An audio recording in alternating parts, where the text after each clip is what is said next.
বাংলাদেশ থেকে যে আবারও আইপিএলে ফিরেই মাঠে নেমেই মুস্তাফিজুরের রাজত্ব।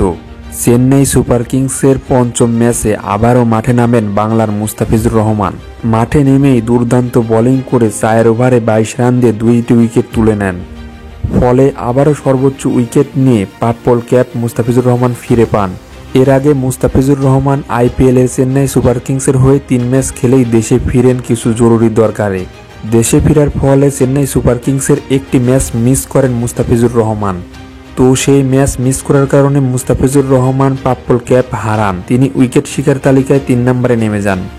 তারপরে আবারও মুস্তাফিজুর রহমান আজকে আইপিএলে ব্যাক করেই 2টি উইকেট শিকার করে আবারও উইকেট শিকারকারীর তালিকায় 1 নম্বরে জায়গা পান এবং পার্পল ক্যাপ ফিরে পান।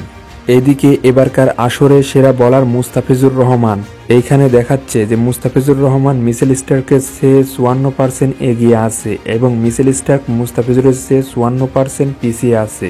তো এইখানে দেখাচ্ছে যে এবারকার আসরে মিচেল স্টার্কের চেয়ে মুস্তাফিজুর রহমান সেরা বোলার। এ পর্যন্ত মুস্তাফিজুর রহমান 4 ম্যাচে 9 উইকেট নিয়ে উইকেট টেকারের তালিকায় 1 নম্বরে আছে এবং 2 নম্বরে আছে হচ্ছে যুজবেন্দ্র চাহাল। তো এবারকার আসরে মুস্তাফিজুর রহমান কি এই পার্পল ক্যাপ ধরে রাখতে পারবে? অবশ্যই ভিডিওর কমেন্টে আপনার মতামত জানাবেন। আর আপনি যদি সকল ধরনের খেলাধুলার আপডেট জানতে চান তাহলে আমাদের এই কিক বিডি স্পোর্টস চ্যানেলটি সাবস্ক্রাইব করে পাশেই থাকবেন। ধন্যবাদ সবাইকে।